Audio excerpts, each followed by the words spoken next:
Hey there everyone, welcome to Crappy Reviews, the home of no rules reviews. And what's no rules reviews mean exactly? Well, it means whatever the hell I want it to mean. I don't adhere to any set professional standard. It's all raw, my own personal thoughts and opinions. And if you don't like it, just don't watch it. It's really simple. Don't be that moron that doesn't understand what the hell optional content is. Please, I'm begging you, don't be that guy. Alright, today I'm reviewing Telltale Games, The Walking Dead Michonne.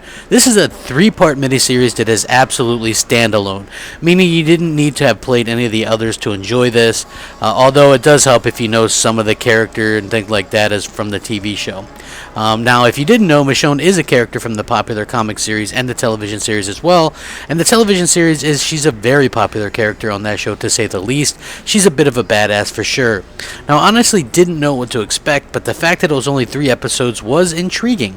I actually waited until all 3 episodes were released until I actually bought the game. I usually don't do that. I usually buy them individually as they come along. Now, the graphics are taken from the same comic book style as the other Walking Dead Telltale games, same with The Wolf Among Us. Now, what I like best about this game is the fact that the game ran smoothly for a change. And what I mean by that is that these Telltale Games video games tend to lock up and freeze at the worst possible time, mostly in the middle of a QTE where timing is everything.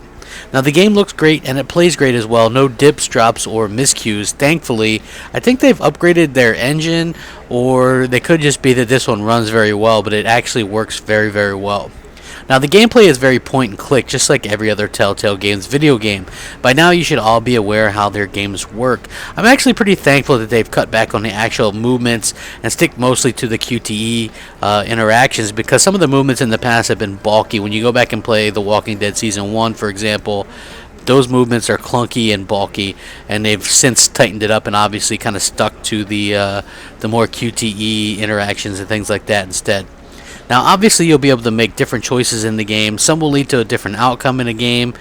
So there's branching dialogue that you have to choose from, and there's usually a time limit on how fast you have to reply. There's also quick time events that keep you on your toes throughout the game as well. I think it's a type of game that isn't for everyone, but if you like this style of game, you'll find yourself really enjoying this one. Now, the story, without giving away too many spoilers as you play as Michonne, and the game takes place during a certain part in the comics, so it does a great job of actually having a compelling story and learning Michonne's past and what she's dealt with her life, and it's definitely worth the playthrough in my opinion for that alone.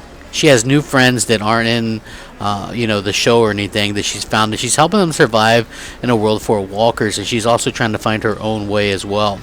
It's all very compelling and kind of sad and, nice. Just a nice overall story to kind of be a part of. Overall, the strong voice cast helps immerse you into the story. The decisions are plentiful and fun. The QTEs keep you on your toes throughout the game as well. Now, the only thing that could be looked at as a downside would be the time that it takes to complete the game. It's a bit short. It took me about 6.5 hours for all 3 episodes. Now, usually the Walking Dead episodes last around 3 to 4 hours apiece, but for $15 you are guaranteed a full 1000 gamer score by beating this, and you take part in a really great piece of storytelling to boot. And to be fair, I spent $60 on a game before that was less than 6 hours to beat, namely the Order 1886. I'm looking in your direction, and I think this game is much better than that. So if the time is really that big of an issue to you, try waiting for a sale, but it's definitely worth the $15 to me personally. The Walking Dead Michonne gets a solid 8 out of 10. Please remember to comment, rate, subscribe, rack 'em up. Thanks for watching, guys. Don't forget to give me that thumbing. Crapgamer out.